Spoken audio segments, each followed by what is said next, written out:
Nós te agradecemos por essa comunhão santa na noite de hoje. Muito obrigado, Senhor, pelo cuidado que o Senhor tem tido conosco, separando lugares como esse, Senhor, para nos reunirmos em Teu nome, com o propósito de glorificar o Teu nome, Senhor, na propagação do Seu Santíssimo Evangelho, o Evangelho que salva o pecador arrependido, Senhor. Oramos por essa comunidade de Cosme de Farias, que já há algum tempo o Senhor tem nos trazido aqui, Senhor, poderosamente, toda segunda-feira. Já estivemos aqui, Senhor, em dias perigosos, já estivemos aqui em dias chuvosos, já estivemos aqui em dias de festividades mundanas, e o Senhor sempre conosco, nos fortalecendo, nos renovando, nos motivando, Senhor, a continuar a Tua obra, porque essa obra não é nossa, é Tua, Senhor. Nós somos os Teus servos, nos ajuda a fazer a Tua obra como Te agrada, Senhor. Pois é dessa forma que nós seremos edificados e o Teu nome será engrandecido. Abençoa, Senhor, a vida do nosso amado irmão Paulo, que vai louvar. Abençoa a vida dos nossos irmãos que aqui se reúnem, Senhor, conosco. Aqueles que nos acompanham pela internet, Senhor, e que não podem estar aqui, Senhor, seja com eles. Aqueles que poderiam e não quiseram, Senhor, traz arrependimento à alma destes, Senhor, para que a sua salvação seja plena. Ajuda-nos, Senhor, a nesses dias difíceis nos apegarmos a Ti, que é o nosso socorro bem presente. Eu oro, Senhor, nessa noite pela vida da irmã Osana, apresentando mais uma vez, Senhor, a saúde dela. Clamamos, Senhor, como temos aprendido no Teu Santíssimo Evangelho. O amigo importuno que bate à meia-noite, ele é atendido. O pai humano, mesmo sendo mau, sabe dar boas dádivas aos seus filhos, quanto mais o Pai que está no céu não nos ouvirá, não nos responderá.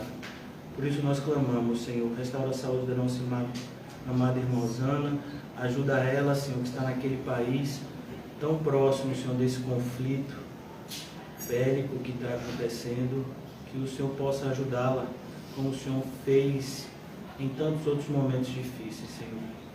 Oramos pela nossa congregação local, que o Senhor nos conceda sabedoria, fé, amor acima de tudo, para que possamos cumprir o ministério que o Senhor tem nos dado, Senhor. Muito obrigado, Senhor, mais uma vez, muito obrigado por nos preparar este momento para que possamos ser edificados, santificados, purificados, renovados, curados. Muito obrigado, Senhor. Nos abençoe e que seja perceptível, Senhor, a Sua presença neste santo lugar. Em nome de Jesus, amém. Graças a Deus. Graças a Deus. Ajuda, Senhor. A paz do Senhor, igreja, amém? Amém. Eu peço aos irmãos que me ajudem, meu irmão. Feliz, né, irmão, estarmos mais uma noite para a honra e a glória do Senhor Jesus Cristo. Eu sempre digo que quando os irmãos participam, tudo é para o nosso Senhor Jesus.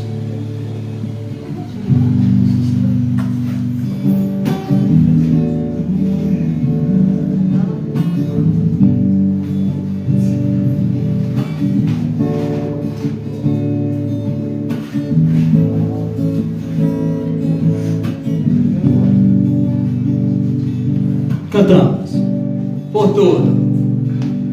Por todos que tens feito, Diga. por tudo que vais fazer, por tuas promessas e por que Diga. eu quero te agradecer Que por todo eu sei. diga por tudo, a igreja. Por todos que tens feito, por tudo que vais fazer, por tuas promessas e por Jesus, eu quero te agradecer por todo Agradeça a Ele, irmão. Agradeça por tudo. Te agradeço, meu Senhor. Obrigado, Jesus. Te agradeço, meu Senhor. Diga bem alto, te agradeço. Te agradeço por me libertar e salvar. Diga, por ter morrido em meu lugar. Te agradeço. Eu, Jesus, te agradeço. Eu te agradeço. Diga, te agradeço. Te agradeço, meu Senhor. Te agradeço por me libertar e salvar. Te agradeço por me libertar e salvar. Por ter morrido em meu lugar. Te agradeço. Eu, Jesus, te agradeço. Eu te agradeço. Te agradeço. Obrigado, Jesus, meu Senhor. Vamos dizer por tudo, a igreja cantando, vocês. Por tudo me fez feliz. Oh, glória! Por tudo que vais fazer, por tuas promessas e tudo que és, eu quero te agradecer. Por quê? Por todo o meu ser. Vamos agradecer a Ele, igreja, dizendo: te agradeço. Te agradeço. Oh, glória! Meu Senhor. Te agradeço. Isso aí, irmão. Bate palma para ficar melhor para Jesus. Meu Senhor. Glória a Deus. Vamos cantar bem alto. Vamos lá. Te agradeço por me libertar e salvar. Diga! Por ter morrido em meu lugar. Te agradeço. Eu, Jesus, te agradeço. Eu te agradeço. Te agradeço, meu Senhor.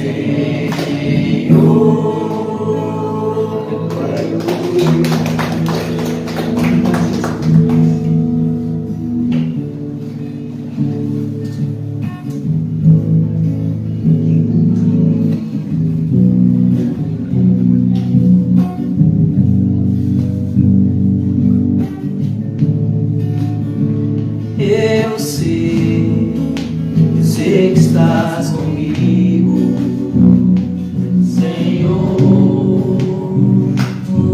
Também sei que nada acontece sem a tua vontade.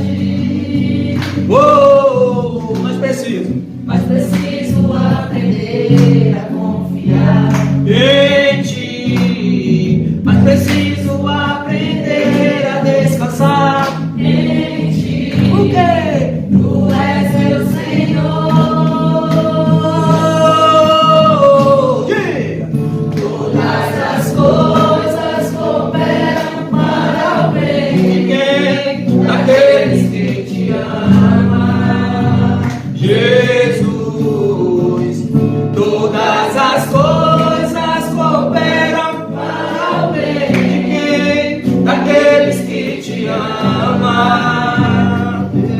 sei, vamos lá. A igreja já está. Eu sei que estás comigo, Senhor. Também sei que nada acontece sem a sua vontade.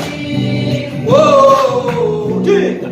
Mas preciso aprender a confiar Em ti, mas preciso aprender a descansar em ti.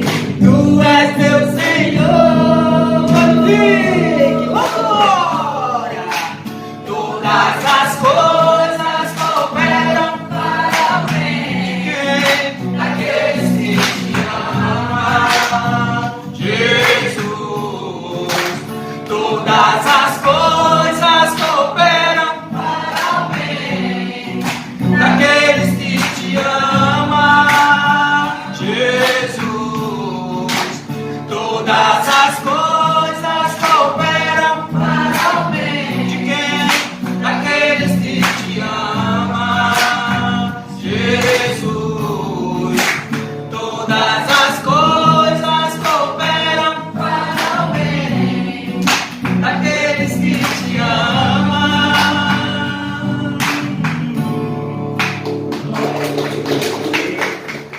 Amém, irmãos? Vamos abrir a palavra de Deus, capítulo 11. É o que nós estamos meditando, capítulo 11 de Lucas. Mas nós iremos meditar nessa passagem final dessa sessão, juntamente com o texto do Salmo 24, para que possamos compreender melhor o que Jesus fala aqui nessa passagem. Não perdamos de vista que o que está acontecendo aqui é uma oposição cada vez mais crescente e motivada por uma inveja dos religiosos em relação a Jesus. E eles chegam ao ponto de dizerem que Jesus fazia o que fazia pelo poder de Satanás. É o auge da maldade, atribuir a Deus poder das trevas. E é por isso que no capítulo paralelo a esse, na passagem paralela a essa, em Marcos capítulo 3, o evangelista Marcos, ele fala do pecado contra o Espírito Santo, que quem sabe em outro momento nós possamos tratar. Mas Lucas não faz menção, mas nessa mesma passagem, nessa discussão, Jesus fala desse pecado contra o Espírito Santo, cujo pecado não há perdão. Agora Jesus, ele responde aos seus acusadores por meio de uma parábola, uma imagem que as pessoas comuns pudessem entender, enquanto que os incrédulos, eles ficariam sem compreender e não seriam salvos, como está escrito em Marcos 4.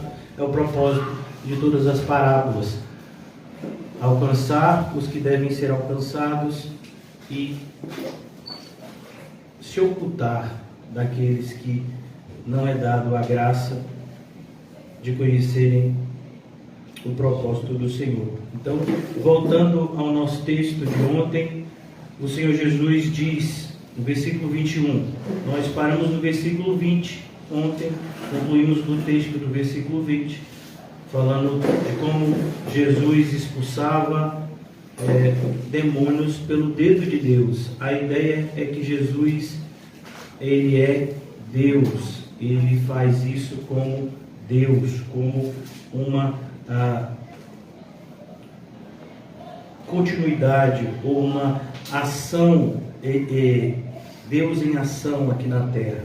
Versículo 21, quando o valente, bem armado, Jesus faz uma parábola e nós vamos entender o contexto dessa parábola. Se nós fôssemos, como eu disse já algumas vezes, fôssemos judeus do primeiro século, as parábolas elas se tornariam mais visíveis. uma vez que nós estamos separados desse texto por mais de 2000 anos, ou quase isso. Então, muitas vezes, temos que voltar um pouco, contextualizar do ponto de vista histórico, do ponto de vista etimológico, ou seja, do significado do idioma original, para que possamos extrair o significado real daquilo que o Senhor está falando. Quando, porém, o valente, bem armado, guarda a sua própria casa, ficam em segurança todos os seus bens. Por mais incrível que pareça, esse valente aqui é o diabo. O Senhor Jesus está falando, e esse valente aqui é o diabo, que guarda os seus bens. É importante a gente ter na nossa mente que o diabo, ele tem sim poder. Ele tem fúria, ele tem ardil, ele sabe como enganar, ele sabe como manipular, a ponto de, em 1 de João diz que o mundo inteiro está sob a influência desse ser espiritual do mal, que chamamos de diabo. Mas o diabo, na verdade, o nome diabo significa uma espécie de adjetivo, né, que a conotação é inimigo, quando Satanás significa acusador. Então, esse ser que já foi um anjo e que se rebelou contra o Senhor no céu e foi expulso, ele agora está na terra.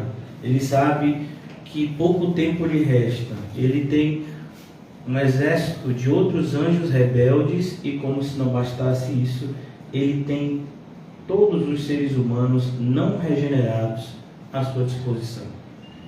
Quando pensamos dessa forma, é assustador, e é para que seja assim mesmo.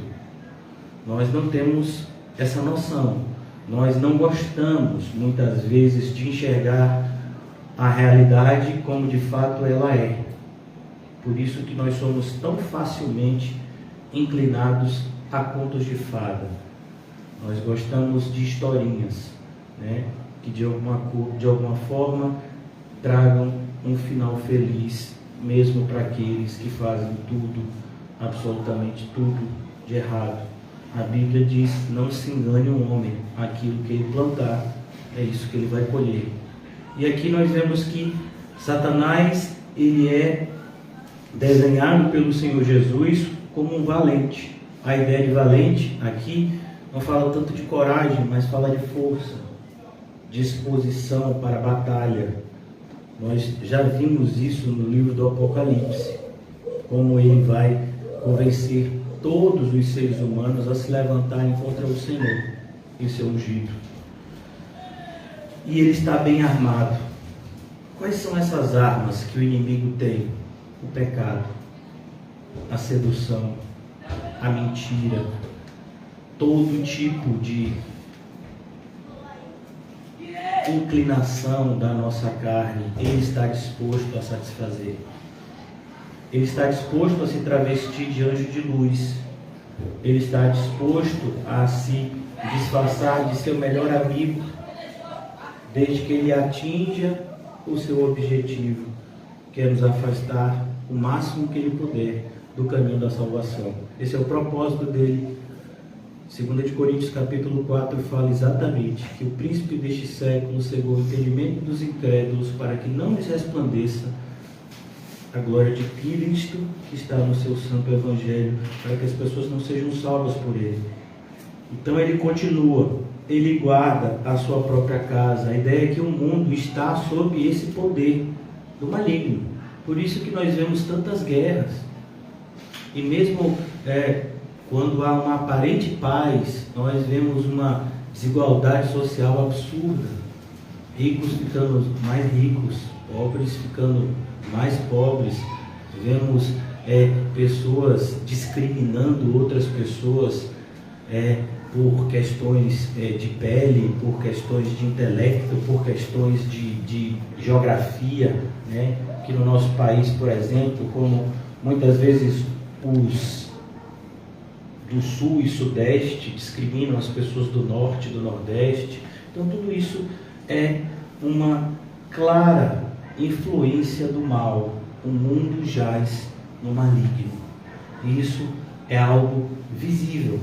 para qualquer pessoa que tenha um mínimo de discernimento espiritual. Mas Jesus continua e diz: ele mantém em segurança todos os seus bens. Isso acontecia até a chegada de Jesus.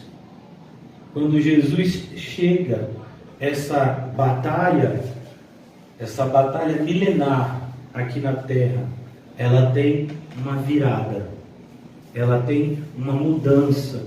No capítulo 16, eu não vou pedir que os irmãos abram lá, mas no capítulo 16 do Evangelho de Mateus, o Senhor Jesus diz: olha, as portas do inferno não prevalecerão contra a minha igreja.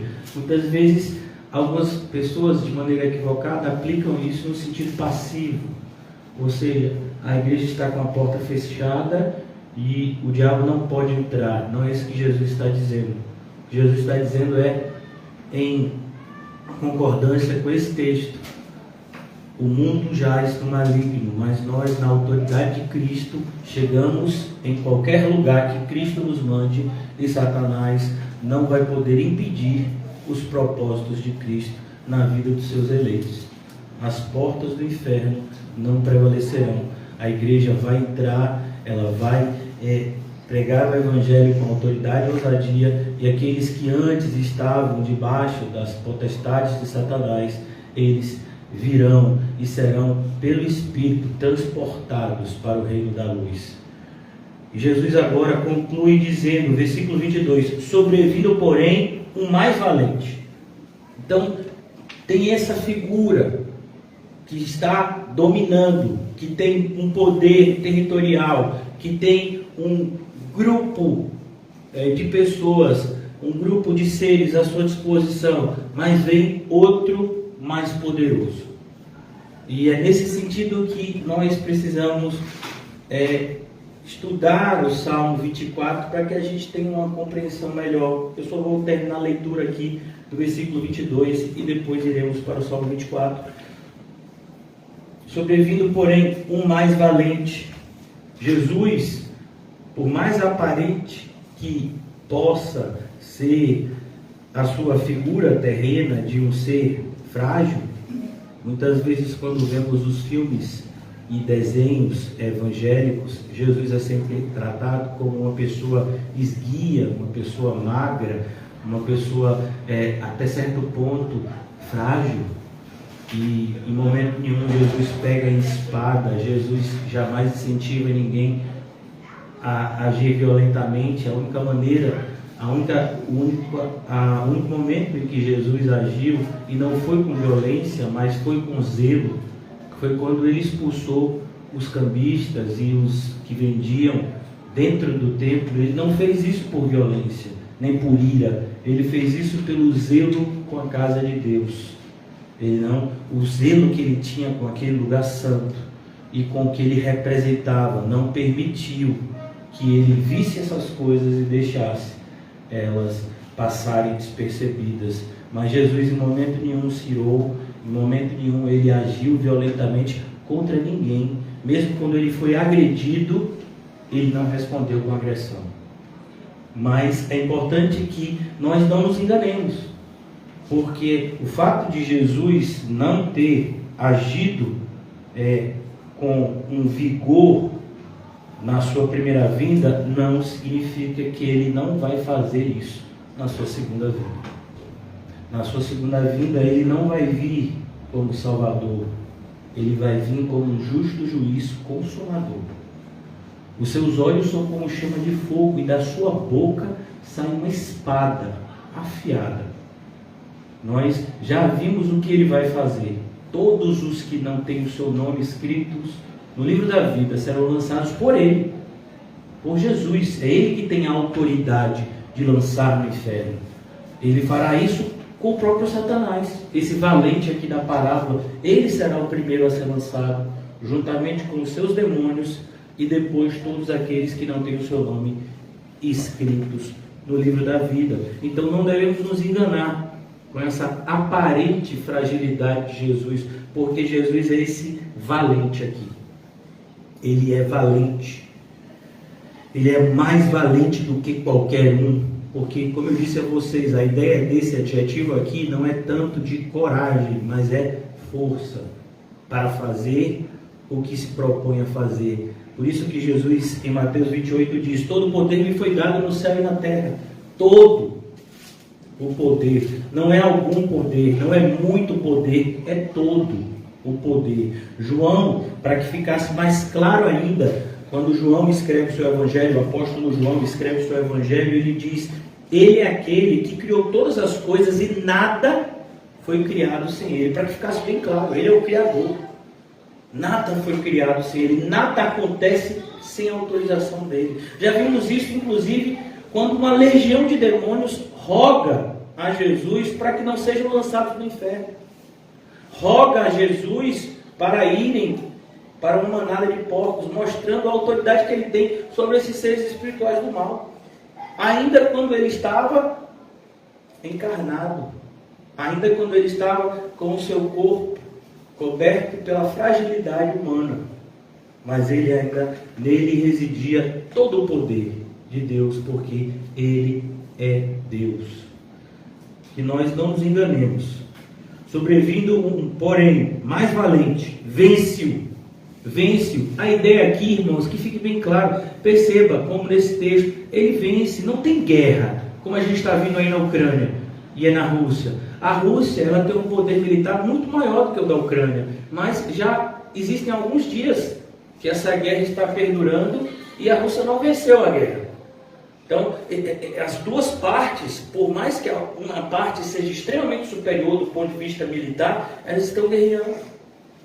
Por mais que uma seja mais forte, a outra tem alguma resistência. Aqui não tem como você resistir àquele que tem todo o poder. É por isso que quando é dito que Jesus vai vencer Satanás, ele vai fazer como? Com o sopro da sua boca.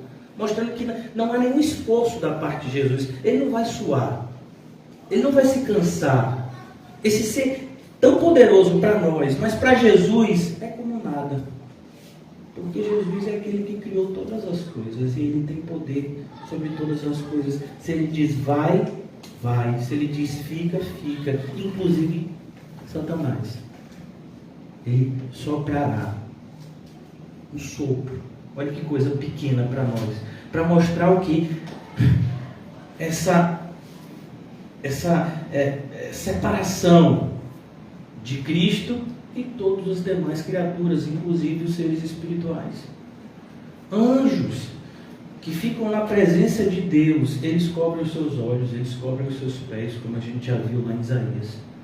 Então, isso é a santidade, é o poder de Deus. Não se enganem, mais uma vez, na simplicidade de Jesus, porque Ele é todo poderoso. Então aqui, sobrevindo um porém mais valente, vence-o. Ele vence. Ele não briga, ele vence. Tira a armadura. Olhe como ele é infinitamente superior a qualquer adversário. Mesmo esse que é tão poderoso aparentemente. Mas para Jesus não existe rivalidade. Ele tira a sua armadura. A ideia é, diante de Jesus, ele não tem poder. É por isso que nós, enquanto corpo de Cristo, triunfamos.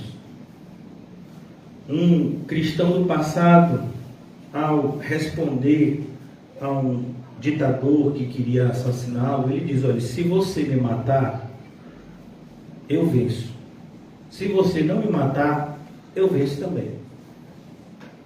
Isso é um cristão. Ele sabe quem ele é, a quem ele pertence. Em Cristo ele triunfa em vida e em morte, desde que ele esteja em Cristo. Então aqui ele continua e conclui. Ele tira-lhe a armadura. A ideia é: Satanás tem uma armadura, Satanás é um instrumento de batalha, ele está sempre em guerra. Quando 1 Pedro 5 diz que ele está ao derredor, é justamente isso, ele está fazendo cerco, ele está procurando brechas, ele está procurando algum lugar em que ele tenha acesso ao nosso coração para causar dano. Ele vence. ele retira-lhe a armadura em que confiava, ele divide os despojos. Quem são os despojos? Nós. Que antes estávamos sob influência, todos nós. Nascemos por natureza, filhos da ira. Por natureza nós nascemos assim.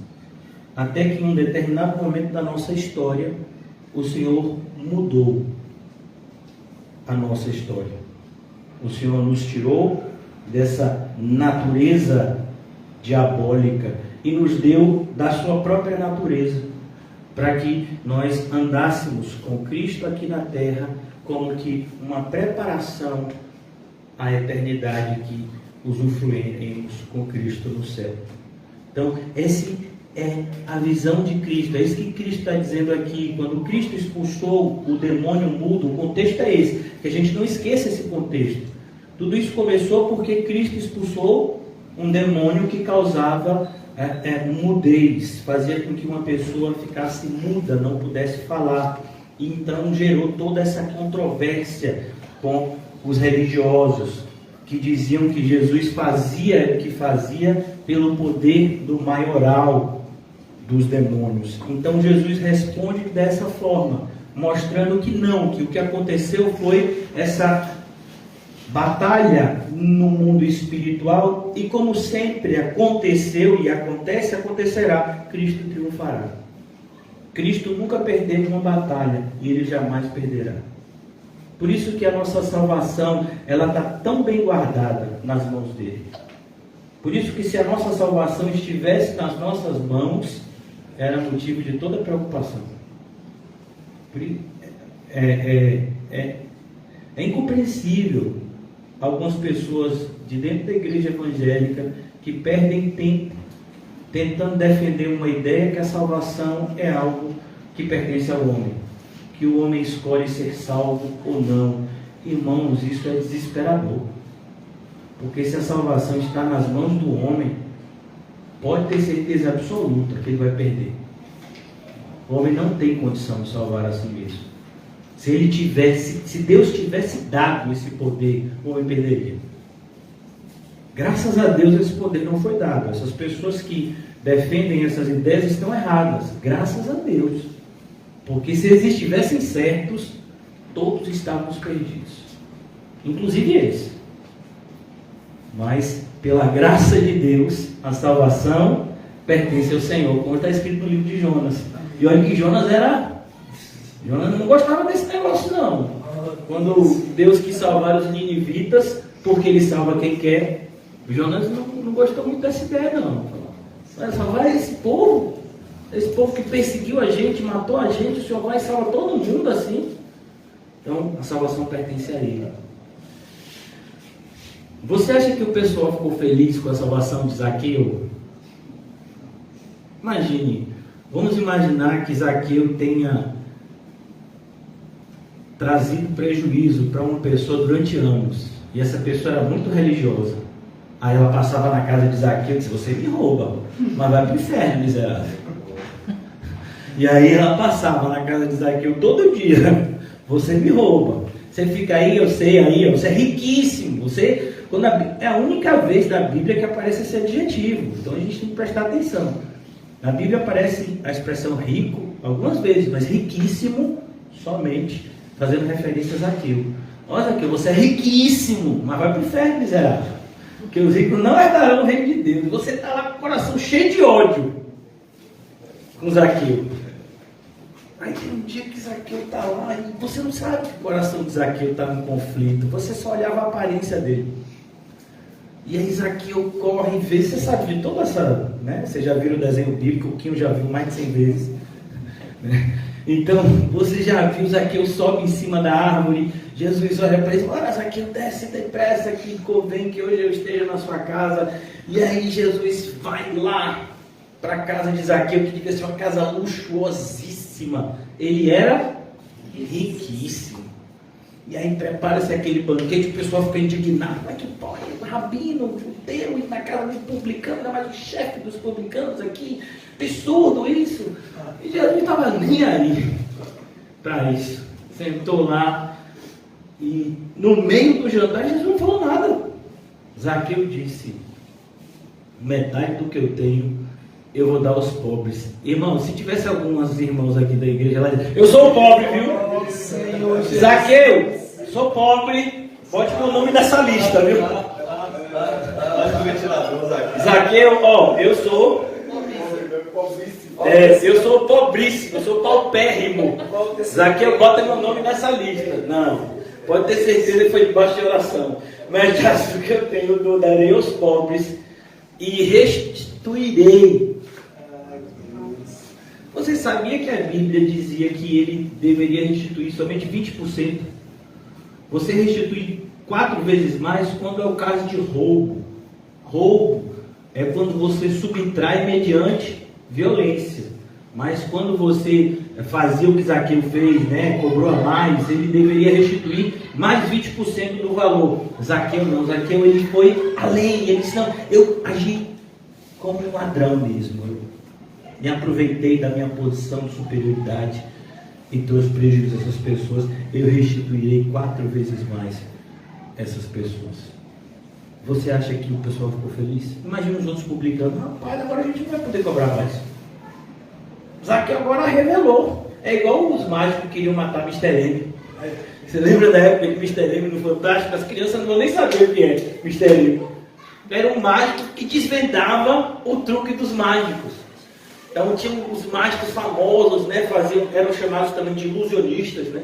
Eles faziam aqueles shows, né? Pessoa que desaparecia, pessoa que era cortada no meio, né? E ficava as perninhas sacudindo assim. E aí você, rapaz, como é que foi isso? Cortou a pessoa no meio, depois colou de volta, rapaz. Aí Mr. M ia lá e dava o pulo do gato. E mostrava como é que acontecia. Teve um monte de mágico que foi indignado. Porque as pessoas não viam mais as mágicas da mesma forma. Porque elas já sabiam como aquilo acontecia. Então imagine agora Zaqueu devolvendo, mostrando que os publicanos, a maioria fazia o quê? Cobrava mais. Então será que isso trouxe coisa boa para Zaqueu? Do ponto de vista humano? Entre os próprios colegas? Entre as pessoas? Porque a gente pensa assim, você acha que uma pessoa daquela que Zaqueu foi devolver o dinheiro, será que aquela pessoa quando foi cobrar de novo, como é que ela foi? Não, Zaqueu é honesto. Ele me devolveu quando ele me roubou. Será que é assim? O ser humano é assim? O ser humano não é assim, irmão. Você sabe? Zaqueu, você está me cobrando direito mesmo dessa vez? Porque você é sem vergonha. Você já até admitiu que é sem vergonha. Tem pessoas até na igreja que às vezes ficam com receio de admitir determinados pecados porque irmãos, e eu estou falando isso com o coração aberto, irmãos talvez possam julgar, mas se a gente está fazendo isso, a gente está em pecado. Se um irmão vem e confessa um pecado para a gente tem que ajudá-lo a sair daquele pecado. E não julgar, não, eu você está matando aquele irmão, Zé, aquele irmão que falou o que ele fez. Não era todo mundo aqui pecador, miserável, que foi alcançado pela graça de Deus? Então a gente tem que tomar muito cuidado, porque nós somos os despojos do Todo-Poderoso e deveríamos nos olhar com igualdade. Mas eu disse a vocês que ia aproveitar o tempo um pouco para a gente falar do Salmo 24. Eu amo esse Salmo. Esse Salmo ele fala do Rei da Glória. Quem é o Rei da Glória? Jesus. Esse era um salmo que os judeus eles entoaram assim, conta-se pela primeira vez quando a arca entrou em Jerusalém. Eles entoaram quando o templo ficou pronto e a arca foi colocada dentro do templo construído por Salomão. Então era um salmo que buscava reverenciar toda a glória do Deus soberano. Mas eles não sabiam o que nós sabemos. É por isso que a Bíblia diz que os nossos irmãos do passado, sem nós, estariam completos. Por isso que a Bíblia diz que o que eu e você sabemos, reis e profetas que vieram antes de nós, desejavam saber, desejavam ouvir e ver. Então hoje a gente lê esse salmo e a gente entende com muito mais plenitude do que as primeiras pessoas que cantavam. Elas até cantavam, elas até sabiam decorado para poder cantar mas não entendiam a plenitude. Por quê? Porque elas ainda não tinham visto o Cristo de Deus vir à terra, viver, morrer e ressuscitar, subir aos céus e sentar no seu devido lugar. É isso que esse salmo revela. Será que... Alguém? Não, foi o inimigo. O inimigo bateu e escapuliu. Salmo 24. Todo mundo achou? Amém? Amém? Amém. O Senhor, ao Senhor pertence. A Ucrânia pertence a quem? Não é a Rússia, não? Não é a Ucrânia? A Ucrânia pertence à Ucrânia? E a Rússia? Pertence a quem? E a União Europeia? E os Estados Unidos? E o Brasil, que parece que a gente tem um presidente que acha que manda em tudo, mas não manda em nada. É uma confusão esse presidente, né? E olha que ele foi eleito com um voto massivo dos evangélicos. Que vergonha, né? Para quem votou nele. Então, a ideia é justamente mostrar, é o Senhor que é o dono de tudo. E isso é dito, irmãos, para um país que na época de Davi, tão pequenininho, ele era pequeno, mesmo quando o mundo era menor, muito menor do que já era hoje. Quando esse salmo foi escrito, só existia, assim, do ponto de vista conhecido, a Ásia, a Europa, a África, aqueles continentes. A América nem tinha sido descoberta ainda. A Oceania, muito menos. E aqui já é dito, ao Senhor pertence a terra. E os homens ficam brigando por um pedacinho de terra. Até hoje, se você for em determinados interiores, tem gente que fica brigando por 1 metro de cerca. Não, minha cerca vai até aqui. Não, vai até aqui. Não, vai até aqui. E aqui, o que se dizer aqui em Salvador, então? Esse puxadinho é meu. Fui eu que bati a laje. Até o 5º andar é meu, do 5º andar para baixo é seu. Então, as pessoas brigando, quando na verdade tudo pertence ao Senhor. Está faltando alguma coisa a você? Peça àquele que é dono de tudo. Aleluia. É Ele que é dono de tudo. A gente pensa que não, né?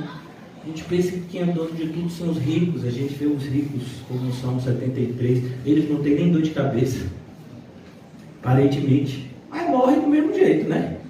Mas quando nós estamos insatisfeitos, Satanás meio que lança, né, um dardo que faz com que a gente fique meio entorpecido. Então a gente vê as coisas assim meio nublado. A gente olha para um rico e diz, rapaz, a vida do rico é tão maravilhosa. Será? Dá uma olhadinha adiante, vê aonde vai terminar a vida do ímpio. Tem um abismo enorme lá esperando ele. Então, a gente não deveria invejar, que coisa absurda, né? Inveja no coração cristão. A gente não deveria olhar para a vida dos ímpios como se ela fosse boa. Feliz é a nação cujo Deus de Israel é o Senhor. Essa nação é feliz. Esse povo é feliz. Por isso que Paulo diz aos Filipenses, alegrai-vos no Senhor. Então a gente tem todo o motivo de vivermos alegres em toda e qualquer situação. Muitas vezes nos questionamos, qual é a vontade de Deus?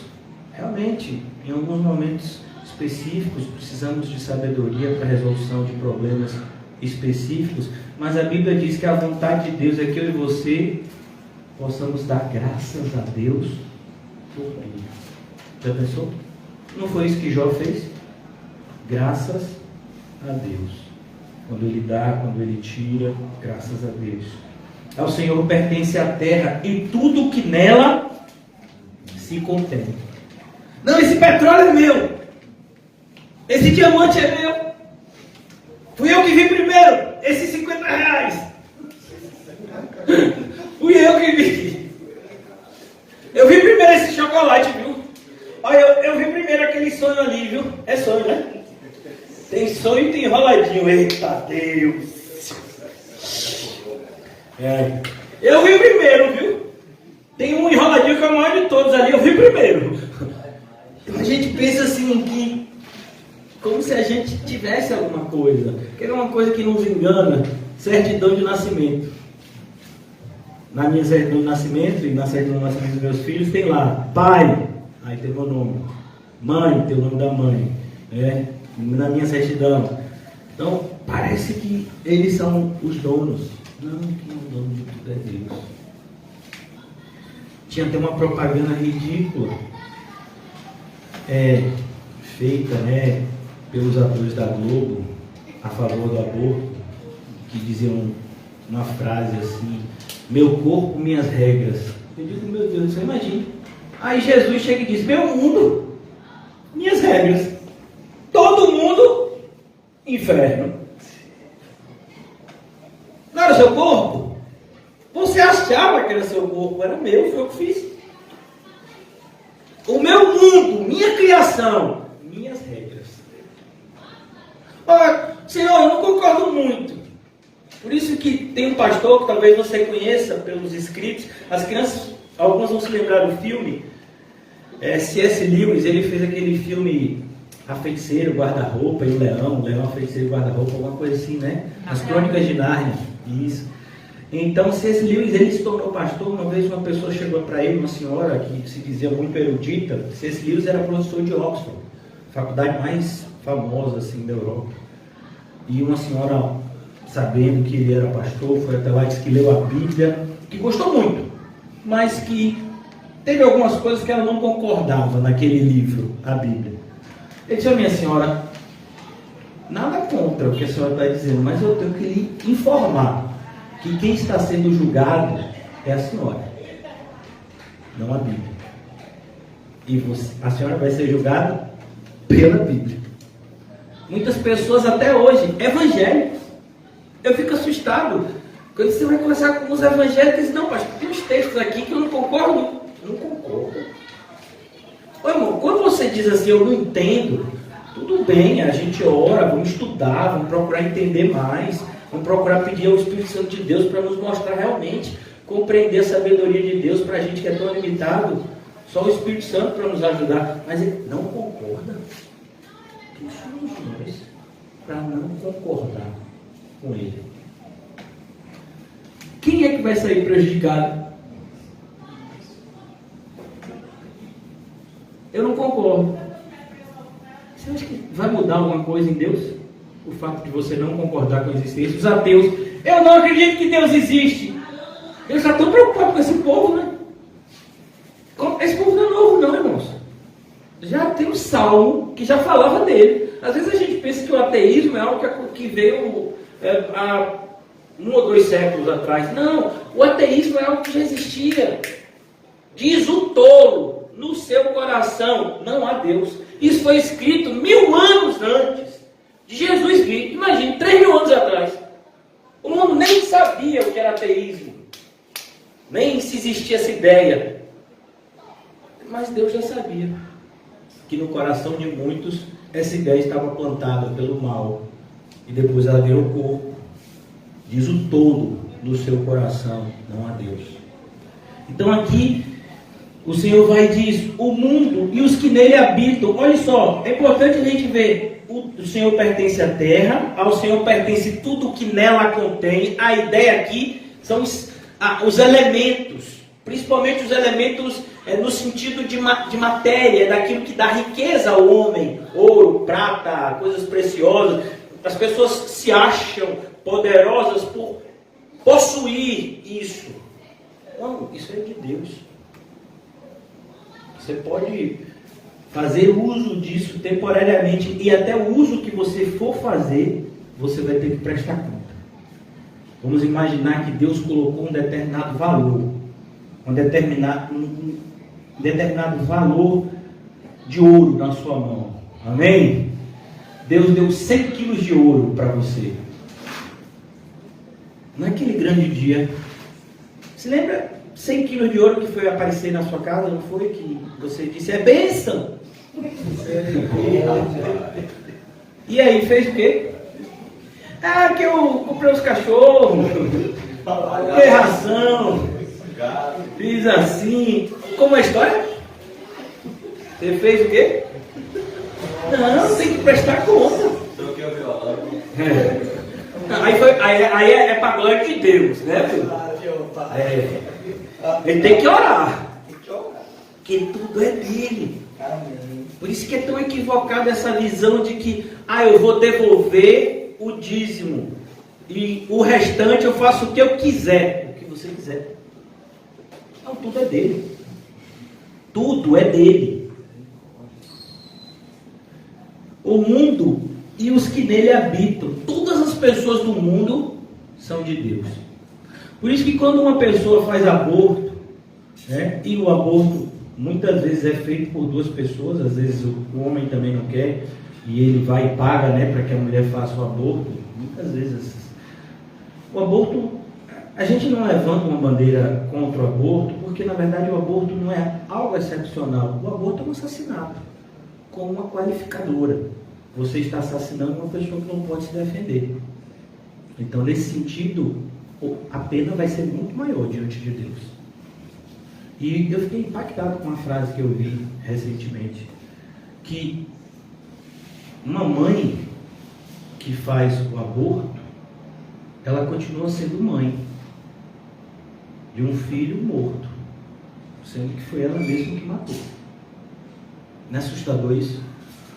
A gente olha determinados números, como pessoas que morreram com a pandemia, mais de milhares de pessoas, milhões de pessoas morreram, pessoas que morreram nas guerras, mas irmãos, milhões de pessoas que são seres vivos, são assassinados no ventre materno no mundo inteiro todos os anos. Existem países onde o aborto é legalizado, e aí você tem um controle até desses dados. E você fica assustado com isso. Em determinados países, de cada 10 gravidez, 5 as pessoas abortam. Mas é um número assim assustador. Milhões de abortos são feitos todos os anos. E essas pessoas vão ter que prestar conta ao Senhor. Então, nós não vamos chegar para um ímpio e dizer, não ímpio, você não deve abortar. Porque isso não vai mudar a vida do ímpio. O grande pecado do ímpio qual é? Não crer em Cristo. Então, nesse sentido, existem algumas igrejas evangélicas que levantam essa bandeira, de lutar contra o aborto. Mas isso, irmãos, não é só perda de tempo, mas isso também é desviar o foco. Porque o foco é Cristo. O foco não é o aborto. O aborto é um crime grave, o aborto é um pecado absurdo do ponto de vista, como eu falo, da impossibilidade da criança que está na barriguinha poder se defender. Mas é um pecado, irmãos. E as pessoas precisam de arrependimento e fé em Cristo. Porque essa ideia, vamos imaginar um cenário, acabou o aborto. Sim, o pecado não vai continuar existindo. É por isso que no livro do Peregrino, o primeiro grande perigo que ele enfrentou, por assim dizer, depois do pântano, do desalento, que era uma coisa muito mais interna, mas o primeiro perigo externo foi o quê? A sabedoria, segundo o mundo, que quis levar ele para uma cidade de moralidade e civilidade. Não basta a gente ter costumes e éticas, valores morais condizentes com a sociedade que a gente vive. Não, é a fé em Cristo que nos salva.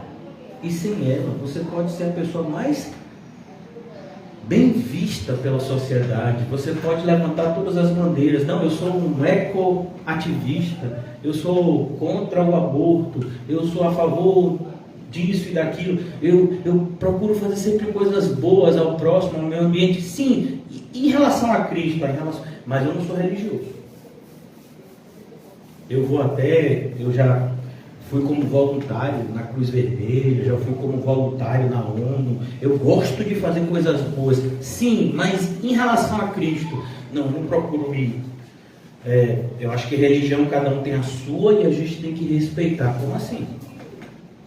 Nesse sentido, irmãos, a passagem que nós estamos lendo em Lucas diz: quem não é contra mim, quem não é comigo, está contra mim.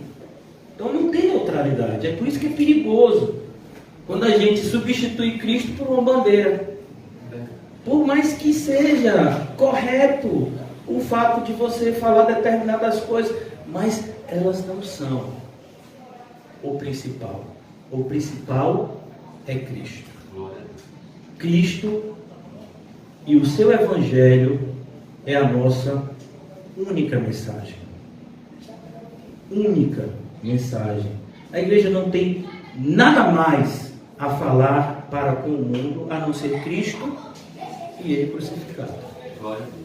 À medida que o Espírito Santo entra no pecador, Ele mesmo conduzirá o pecador pelo caminho da santidade. Então, nós não podemos querer colocar vestes novas em pessoas que não foram regeneradas. Jesus diz: não podemos colocar vinho novo em odres velhos. Não podemos colocar um pedaço de roupa nova para costurar uma que foi uma velha que foi rasgada. Por quê? Porque o dano vai ser grande. Então, aqui que fica esse alerta. Continuando para a gente concluir. Fundou-a. Porque ele tem toda a autoridade? Porque ele criou. E aqui o salmista quer mostrar isso. Ele fundou a ele sobre os mares e sobre as correntes. Estabeleceu. Quem subirá ao monte do Senhor? Quem há de permanecer em seu santo lugar? Quem é que vai lá? Quem vai? Chegou perto de Deus, sem Cristo, destruição. Você pode ser a pessoa mais legal do mundo. A única pessoa que nos justifica é Cristo. Há só um mediador entre Deus e o homem, Cristo.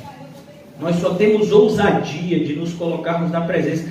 Olha, irmãos, é importante que você entenda, a presença de Deus é tão santa que anjos fecham os olhos. Mas a nós é dado entrar como um filho entrando na sala do seu pai. Por que isso? Tamanha dádiva, falta adjetivo. Por que tamanho presente nos é dado? Se Deus só nos perdoasse, já seria demais. Mas Ele nos faz filhos e nos chama a sua presença. É por isso que a gente não entende, irmão. A gente chama de graça. A gente nunca vai conseguir compreender plenamente porque Deus quis fazer isso. Ele não fez isso com os anjos que caíram, Ele decidiu fazer isso com a gente. E Ele não só nos perdoa, Ele não só nos coloca a usufruir da sua companhia santa, mas Ele nos faz de filhos. Esse aqui, ninguém pode permanecer no seu santo lugar. Você lembra quando Salomão, ele está lá, oferecendo o templo ao Senhor, na inauguração do templo, a glória do Senhor desceu, ninguém conseguiu ficar em pé. Quando Moisés subia no monte, se qualquer pessoa encostasse no monte, morria. Até um animal desavisado encostou no monte e morreu. O único que era autorizado a ficar assim na metade do monte era Josué. Ele ficava assim na metade, esperando Moisés descer. Ninguém podia nem encostar. Quem é limpo de mãos e puro de coração? Quem é essa pessoa? Você conhece alguém? Eu só conheço um nome. Jesus. Uma vez perguntaram a um pastor dos Estados Unidos: pastor, eu não entendo como é que coisas ruins acontecem com pessoas boas. Ele disse: realmente, eu também não entendo. Isso só aconteceu uma vez e foi porque a pessoa boa deixou. Isso só aconteceu com Cristo. Ele levou os nossos pecados, sendo perfeito. Ele não tinha pecado. Então aqui ele diz: quem é limpo de mãos e puro de coração, que não entrega a sua alma à falsidade, nem jura dolosamente, este obterá do Senhor a bênção e a justiça do Deus da sua salvação. Tal é a geração dos que o buscam a face do Deus de Jacó. Levantai, ó portas, as vossas cabeças. Não é lindo, irmãos? A ideia aqui é como um coro de anjos no céu, na chegada de Cristo. A porta estava fechada. Por quê? Porque Adão pecou.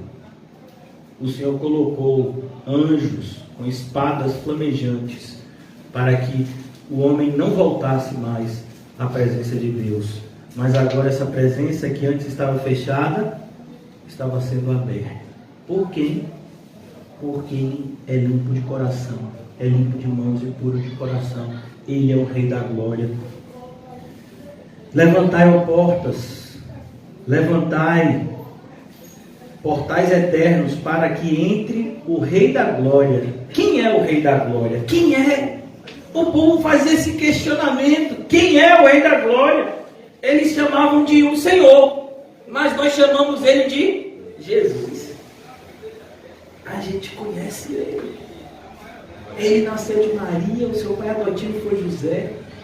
Ele morreu em nosso lugar. Ele falou uma expressão antes da sua morte, Telestai. Isso nos traz paz, significa estar consumado. Ele fez com que seus ensinamentos fossem conhecidos por meio dos seus apóstolos. E nós perseveramos como igreja na doutrina dos apóstolos, na comunhão, no partir do pão. E ansiamos pela sua volta gloriosa. Ele é o Rei da Glória. E aqui ele responde: o Senhor forte e poderoso. Ele é forte e poderoso. O Senhor poderoso nas batalhas. Olha o valente, o mais valente, que não tem valente para esse valente. Ele chega e ele vence, porque ele é poderoso nas batalhas. Você vê que em Lucas capítulo 11 não tem assim, e teve uma batalha e ele venceu. Não, ele venceu. Ele chegou, venceu. Não tem esse momento de confronto, porque não existe confronto, não existe rivalidade. O confronto é a gente aqui, lutando, carne contra o espírito, a influência do mal para tentar nos afastar de Deus.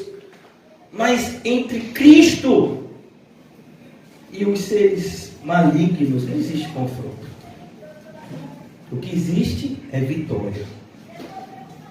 Por isso que Paulo, entendendo isso, ele diz: nós somos em Cristo mais do que vencedores.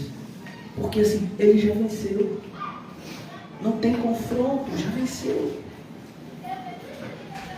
Levantai, ó portas, as vossas cabeças. A ideia é: abram-se portais, abram-se portas eternas. Estava fechada. Se a gente chegasse antes na porta do céu, e aí deixa eu entrar. Você vai entrar no nome de quem? No meu mesmo. Então é a porta lá de baixo. A gente chegar lá, você vem em nome de quem? Em nome de Cristo. Então pode entrar, porque esse reino é dele e daqueles que o amam. John Bunyan fala muito sobre isso no livro Peregrino, né? Eu estou indo lá para a casa do meu Senhor, para o reino dele. Ele é maravilhoso. Seu reino é maravilhoso. Levantai, ó portas, as vossas cabeças. Levantai, ó portais eternos, para que entre o Rei da Glória. Quem é esse Rei da Glória? Quem é esse Rei da Glória? O pessoal quer saber. E por que você não prega o Evangelho? Por que você está com esse espírito de mudez? Sai agora! Tem que falar. Você é crente. O Senhor dos exércitos. Ele é o Senhor dos exércitos. Não tem esse negócio de exército da Ucrânia, exército da OTAN, exército da Rússia. Não! Ele é o Senhor dos exércitos. Esse cenário que a gente vê hoje no mundo existia na época do povo de Deus. Na época de Jesus existia uma chamada Pax Romana, porque o Império Romano meio que controlou o mundo conhecido da época. Mas na época de Davi, na época do próprio Salomão, sempre havia confrontação. Logo depois teve a invasão pelos assírios, depois pelos babilônios. Sempre essa guerra. E o Senhor diz: eu é que sou o Senhor dos exércitos. Ele demonstrou isso na época do rei, de maneira muito visível, na época do rei Ezequias. Existia um profeta chamado Isaías, que a gente conhece pelo livro que ele deixou. Senaqueribe, o rei da Síria, cerca e diz que vai matar, que vai fazer, que vai acontecer.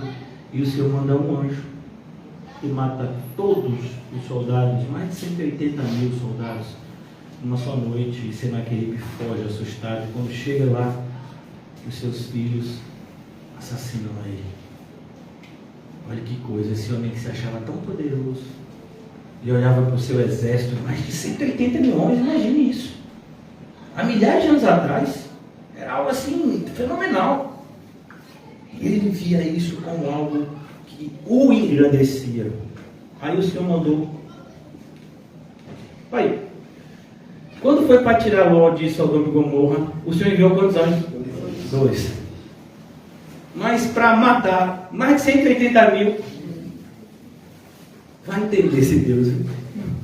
Esse Deus, para avisar os discípulos, para adianta, lá no início de Atos, o Senhor teve que mandar 2 anjos também. Parece que para dar mensagem para os crentes tem que enviar 2, porque senão os crentes não acreditam. Mas para destruir o exército inimigo, um anjo deu conta, matou todo mundo, 180 mil, uma vida só. Eu sou o Senhor dos exércitos. Ele é o Rei da Glória. Esse é que estava diante dos religiosos. Vou voltar agora para o capítulo 11, concluindo aqui no capítulo 11 de Lucas, essa parte final. Eu vou falar agora mais uma vez o versículo 22. Sobrevindo, porém, o mais valente. Quem é esse valente? É o Rei da Glória. Ele é todo poderoso. Ele é vencedor nas batalhas. Ele vem vencendo para vencer. Ele sempre nos conduz em triunfo. E essa palavra triunfo é uma palavra muito específica. Essa palavra só podia ser dita quando um exército romano conquistava uma determinada legião, um regimento, né, do exército romano. Ele conquistava uma região nova, um país, um reino novo, uma cidade, e ele trazia uma parte dos que foram dominados, trazia uma parte, né, esses despojos, como a gente vê aqui, e o general que havia feito essa conquista, ele vinha por último, num cavalo branco. Pessoas jogavam pétalas de rosas assim para ele vir passar. Era chamado de um triunfo.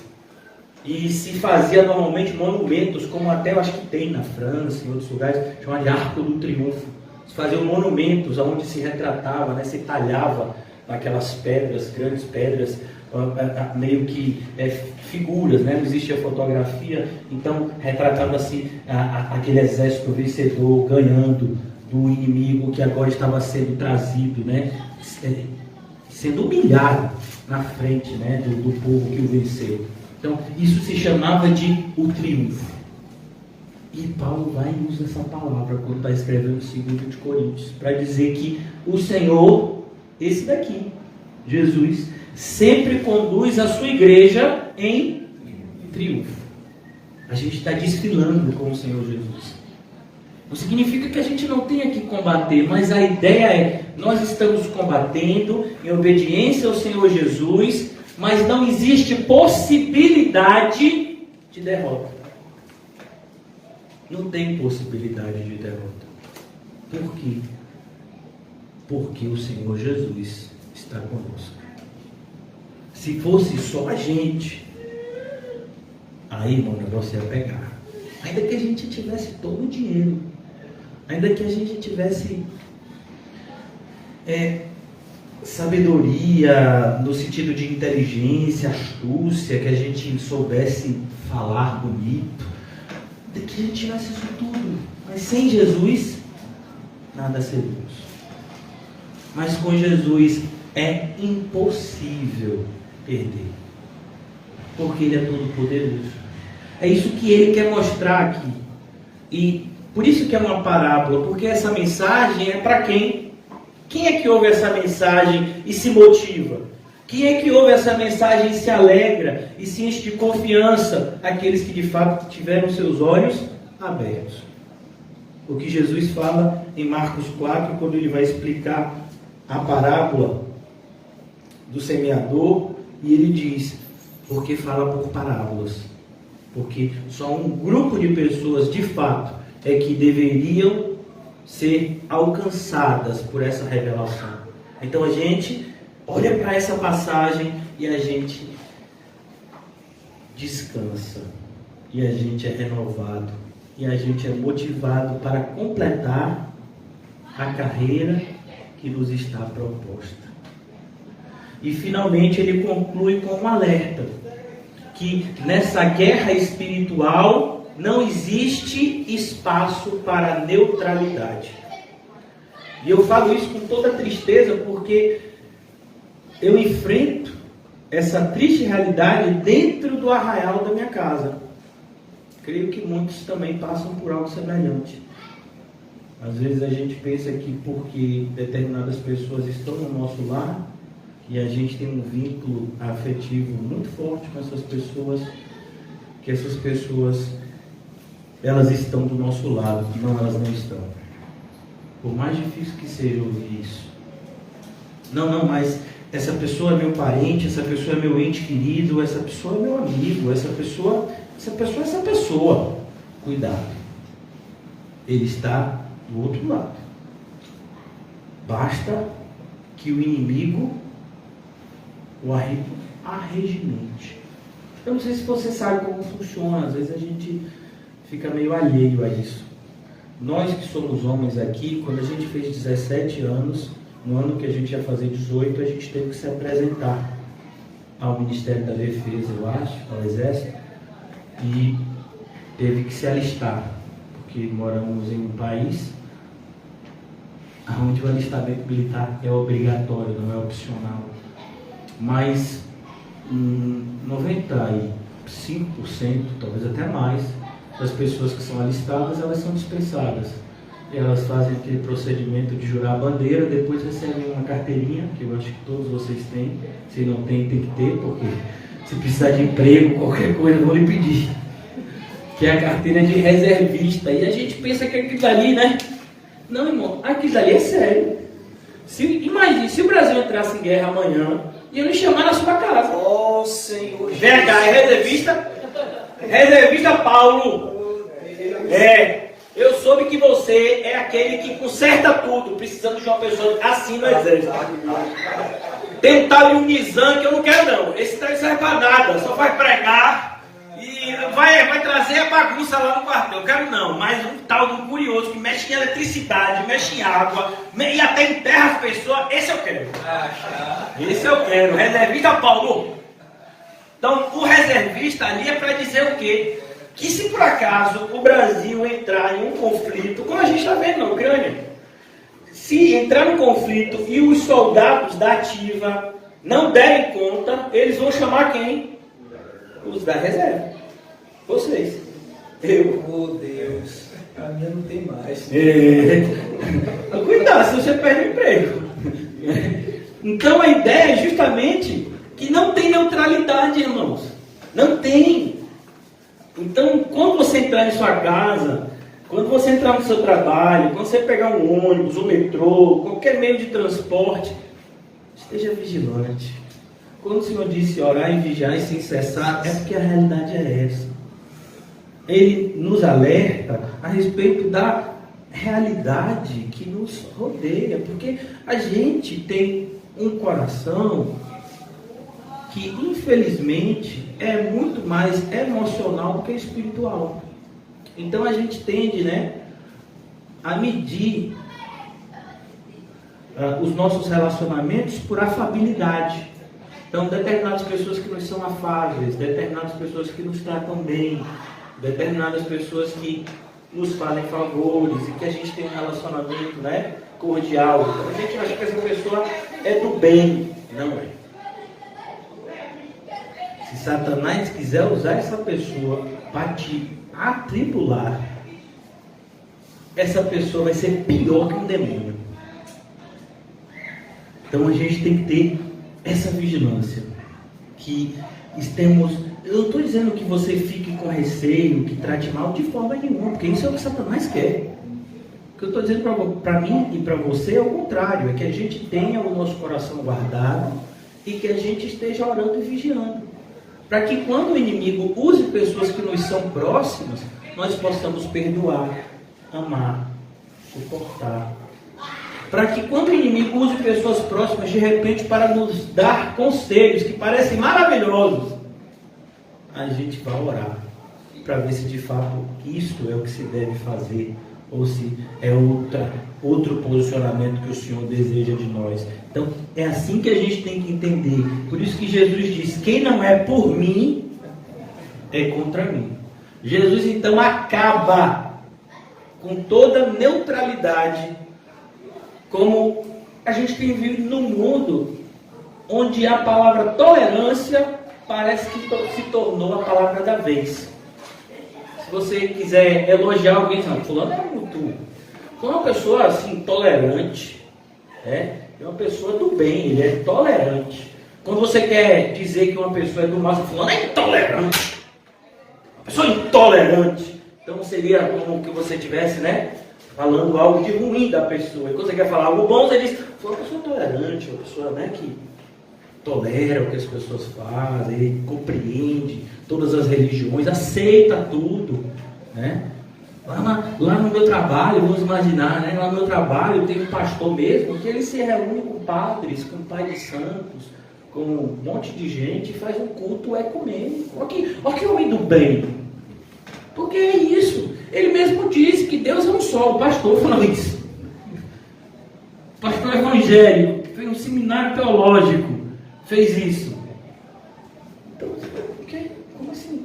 Uma vez uma pessoa me falou isso assim como algo bom. Inclusive, né, sem nenhum tipo de acusação, mas a pessoa falava de uma igreja batista centenária, que é aquela igreja batista que fica ali na Garibaldi, igreja batista enorme. Acho que é uma das mais antigas de Salvador. Bem rica e luxuosa ela, fica ali na Garibaldi, numa rua que tem ali entre a Garibaldi indo em direção para Bonocô, né? É Bonocô ali? Vasco da Gama, é. Que é Batista da Graça. É enorme essa igreja, eu acho que ela tem mais de 100 anos. Então, normalmente quem vai para lá são pastores da Convenção Batista, né? Que tem tem que ter uma série tem que ter todo um padrão para ser direcionado para uma igreja dessa. E disse que esse pastor, o pastor que estava lá na época, era uma pessoa super tolerante. E ia para vários cultos ecumênicos e fazia várias obras junto com pessoas de outras religiões e seitas, que ele dizia que Deus era um só. Mas como é que pode isso? Mas o movimento evangélico tem caminhado nessa direção, irmãos. Não sei se vocês já perceberam isso. Mas o movimento evangélico, à medida que ele se torna mais político do que religioso, nenhuma das duas vertentes são boas, porque não tem que ser nem religioso nem político, tem que ser espiritual. Mas à medida que ele se torna mais político do que religioso, é esse tipo de coisa que vai acontecer. E é esse tipo de cenário que a gente está vendo no nosso país. Então você vai ver, por exemplo, igrejas que eram conhecidamente rivais, deram as mãos para apoiarem um político nas eleições. Então você vai ver, por exemplo, a Igreja Mundial, que tem aquele do chapeuzinho, né? Tem aquela outra internacional, não sei o que é internacional, né? Deve ser para dar um... que é do missionário. Essas duas igrejas, elas são conhecidamente inimigas da maior de todas, que é a Universal. E elas vivem falando mal uma da outra, mas se juntaram para apoiar esse candidato. O Silas Malafaia, que fala mal de todas essas três, se uniu para falar desse candidato, inclusive é o braço direito desse candidato. E como se não bastasse, essas igrejas reformadas, que a igreja que mais representa assim, o movimento reformado no nosso país, a presbiteriana, também se uniu para apoiar o mesmo candidato. E você fala, como é que é isso? Pessoas que apresentam o evangelho de uma forma tão diferente e que diz que uma e a outra está errado, e aí se junta. Como é que pode se juntar? Porque todas viram nesse homem uma oportunidade de se dar bem. Todas essas igrejas, elas foram de alguma forma presenteadas com ministérios, com cargos no segundo, terceiro escalão. Tá? É só para você ver. A gente acaba sabendo dessas coisas porque, como no nosso país há uma polarização, né?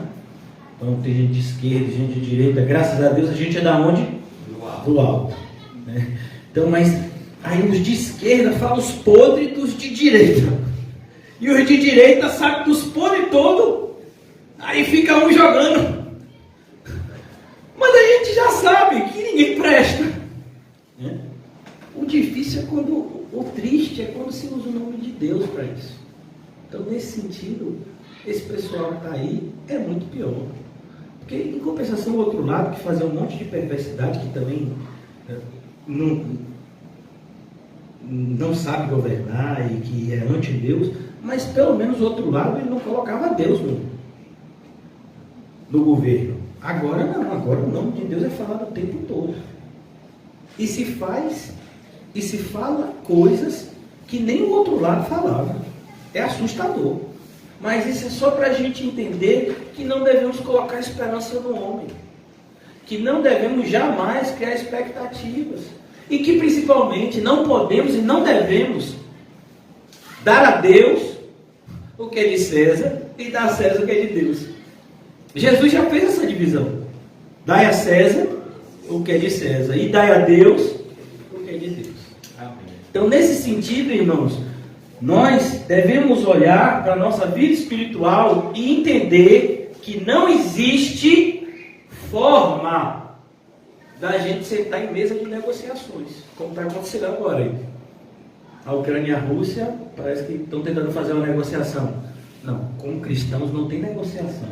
Não, o negócio é o seguinte: você abre mão da Trindade e aí eu apoio.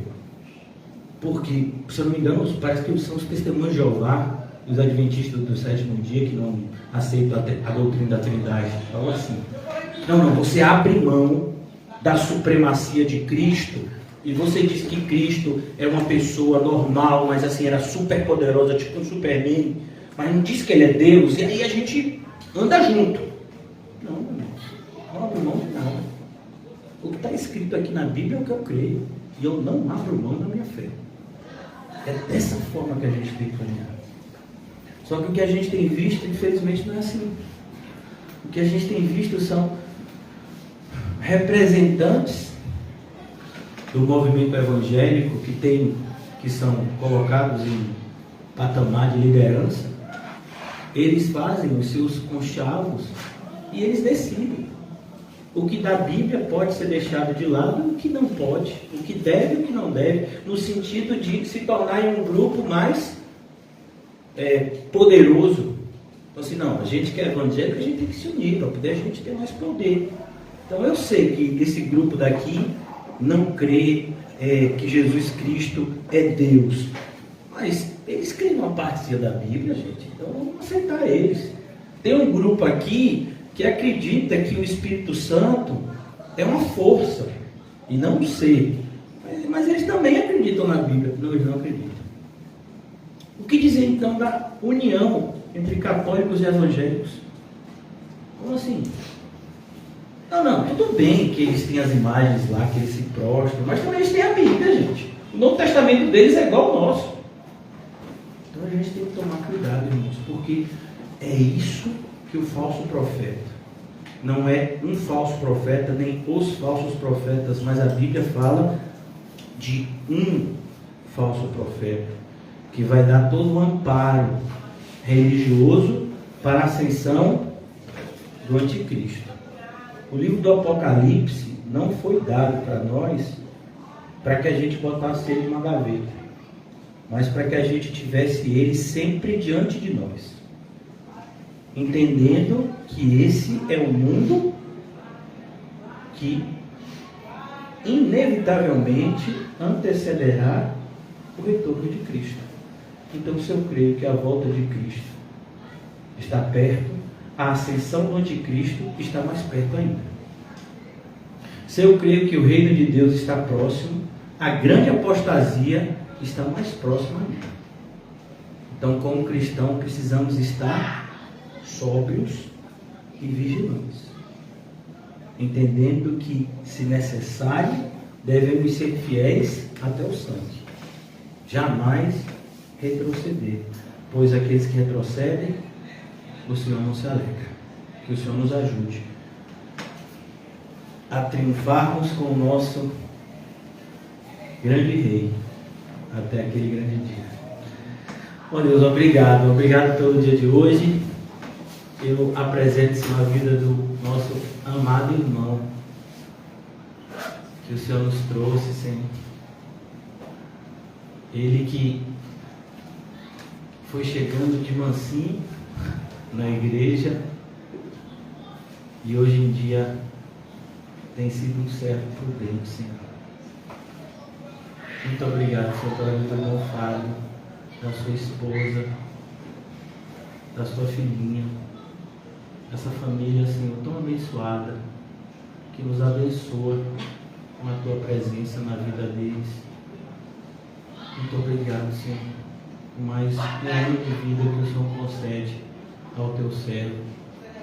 Que nesse dia especial ele seja renovado, Senhor, fortalecido e, acima de tudo, que ele tenha a fé dele confirmada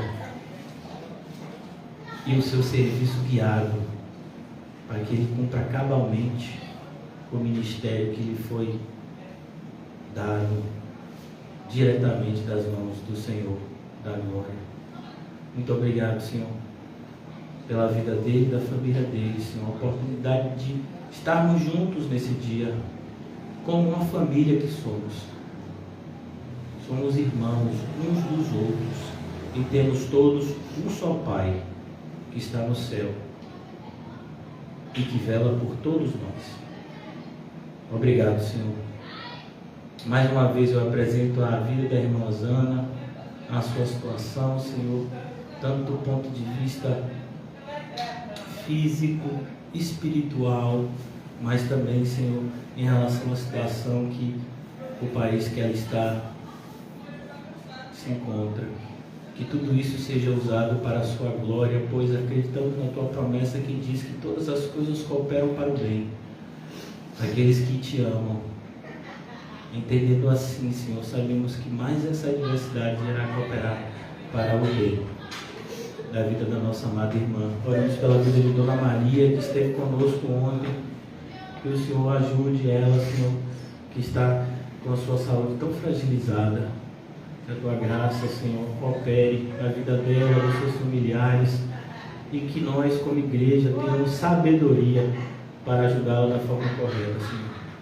Eu agradeço pela oportunidade de estarmos aqui, Senhor. Eu oro pela vida dos nossos irmãos que moram aqui, o irmão Calmon, a irmã Rita, o irmão Reginho, que sempre tem se dedicado, Senhor, toda segunda-feira para nos proporcionar um ambiente agradável para a nossa reunião, Senhor, para a tua glória. Que o Senhor os abençoe mais e mais em toda boa obra, pois, como diz a tua palavra, mesmo aquele que dá um copo de água fria a um servo teu não ficará sem a devida recompensa. Que eles sejam cada vez mais estimulados a te servirem, entendendo que é isso que de fato traz alegria e felicidade ao nosso coração. Nos ajuda, Senhor, a nos comportar nesse local, e como em todos os outros, mas especialmente nesse local, que sejamos como faróis, que pessoas sejam atraídas a ouvir a tua mensagem, Senhor, e serem salvas. Sabemos que não estamos aqui aleatoriamente, mas fomos colocados aqui cirurgicamente pela tua mão, para que por meio desse local vidas fossem salvas, Senhor, e o teu evangelho fosse conhecido. Nos ajuda a fazer isso de maneira cada vez mais excelente para a tua glória, Senhor. Abençoa-nos e nos despede em paz. Em nome de Jesus, amém. E graças a Deus! Saúdem-se! E não se esqueça de se lembrar que em Cristo nós somos mais do que vencedores. Amém, irmão?